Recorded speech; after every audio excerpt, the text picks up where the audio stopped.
Assalamualaikum warahmatullahi wabarakatuh. Kami dari kelompok 4 yang beranggotakan saya Karene Aprilia Putri dan rekan-rekan saya Sinta Agnesia, Bina Aryani, Hafifah Tasya Filna, Abrar Fawaza. Baiklah, di sini saya akan menjelaskan tentang mekanisme pertahanan tanaman berupa pertahanan struktural dan biokimia. Tanaman akan mempertahankan diri dengan dua cara, yaitu yang pertama adanya sifat-sifat struktural pada tanaman yang berfungsi sebagai penghalang fisik dan akan menghambat patogen untuk masuk dan menyebar di dalam tanaman. Yang kedua ada respon biokimia yang berupa reaksi kimia yang terjadi di dalam sel dan jaringan tanaman sehingga patogen dapat mati atau terhambat pertumbuhannya. Kombinasi sifat pertahanan berbeda-beda tergantung dari yang pertama umur tumbuhan, jenis organ, jaringan tumbuhan yang diserang, keadaan hara tumbuhan, dan kondisi cuaca. Selanjutnya saya akan menjelaskan tentang pertahanan struktural yang terbagi atas tiga, yaitu yang pertama struktur pertahanan sebelum ada serangan patogen. Yang kedua, struktur pertahanan sebagai tanggapan terhadap infeksi patogen. Yang ketiga yaitu reaksi pertahanan nekrotik atau hipersensitivitas. Lalu, struktur pertahanan sebagai tanggapan terhadap infeksi patogen terbagi atas tiga, yaitu struktur pertahanan jaringan, yang kedua struktur pertahanan seluler, dan yang ketiga yaitu reaksi pertahanan sitoplastik. Selanjutnya yaitu struktur pertahanan sebelum ada serangan patogen. Yang pertama, jumlah dan kualitas lilin dan kutikula pada sel epidermis. Yang kedua yaitu ukuran, letak dan bentuk stomata dan lentisel. Yang ketiga, lilin di permukaan daun dan buah, bulu halus dan tebal di permukaan tumbuhan membentuk permukaan penolak air, yaitu mencegah terbentuknya lapisan air dan patogen tidak dapat terdeposit dan berkecambah atau membelah diri dengan infeksi turun. Selanjutnya, struktur pertahanan sebagai tanggapan infeksi patogen. Yang pertama, setelah penetrasi tumbuhan, memberi tanggapan membentuk struktur pertahanan tumbuhan dari serangan patogen selanjutnya.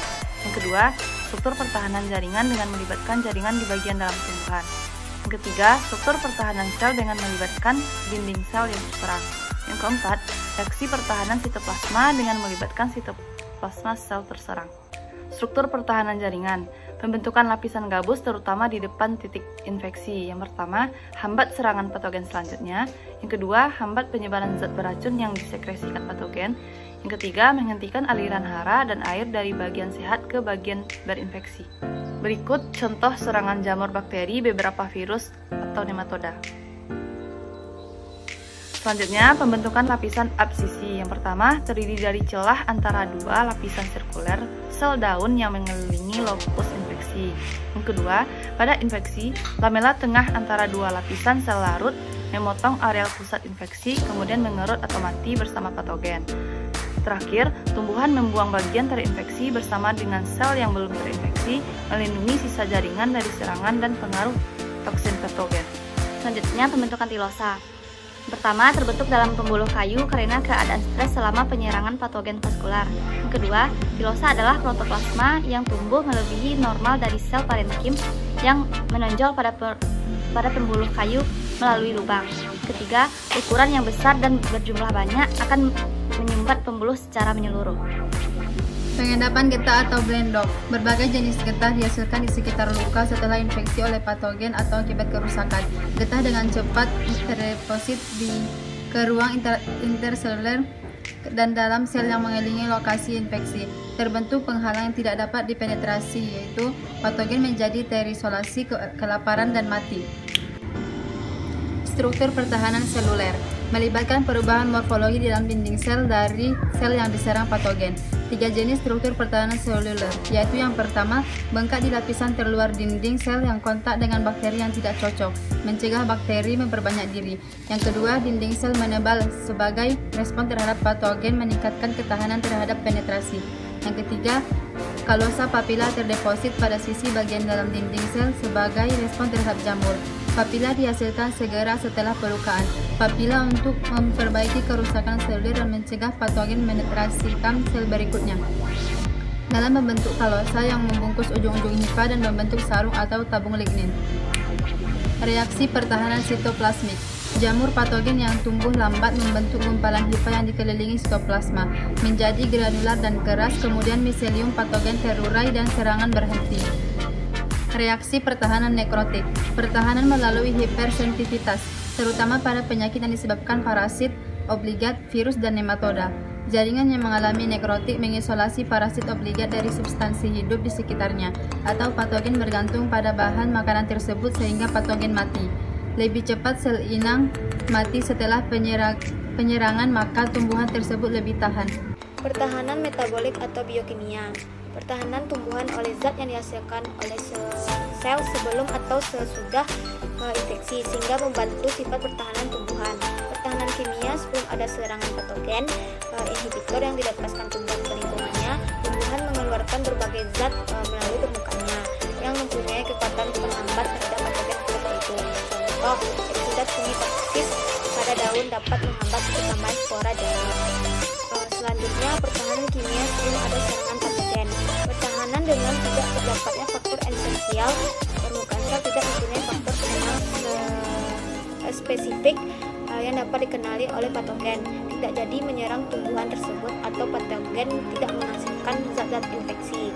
Contohnya enzim, apresorium, tabung infeksi, haustorium. Zat tersebut berupa oligosakarida dan polisakarida atau glikoprotein atau lektin. Berikutnya, kekurangan reseptor dan bagian yang sensitif inang terhadap toksin. Toksin spesifik inang jika menempel pada bagian sensitif atau reseptor tertentu di dalam sel, tumbuhan menjadi sakit serta bergejala. Jika tumbuhan tidak punya reseptor tersebut, maka tetap tahan terhadap toksin serta tidak bergejala. Selanjutnya, tidak ada hara esensial bagi patogen. Penyakit dapat berkembang tetapi dalam jumlah sedikit, karena zat inang tertentu yang dibutuhkan patogen untuk bertahan hidup terdapat dalam konsentrasi rendah.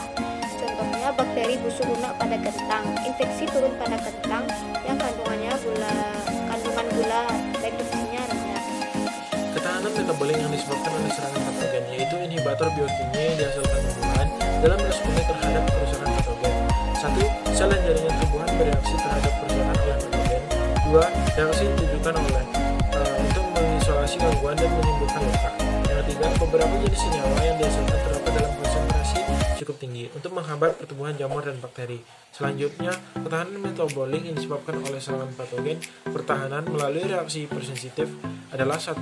Pada varietas tahan, setelah diinfeksi sel-sel akan cepat kehilangan tumor menjadi coklat mati.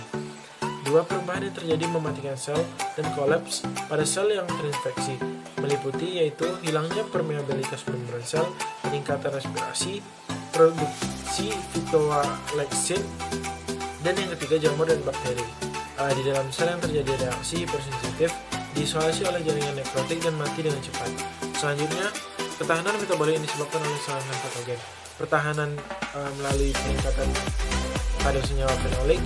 Senyawa fenolik terdapat pada tumbuhan sehat maupun sakit, tetapi akumulasi dipercepat oleh setelah infeksi. Senyawa fenolik lain yang tidak terdapat pada tumbuhan setelah sehat tetapi dihasilkan setelah dirangsang patogen atau phytoalexin pada jaringan hipersensitif. Baiklah, hanya ini yang dapat kami sampaikan. Apabila ada kata-kata kami yang salah, mohon dimaafkan. Wabillahi taufiq wal hidayah. Wassalamualaikum warahmatullahi wabarakatuh.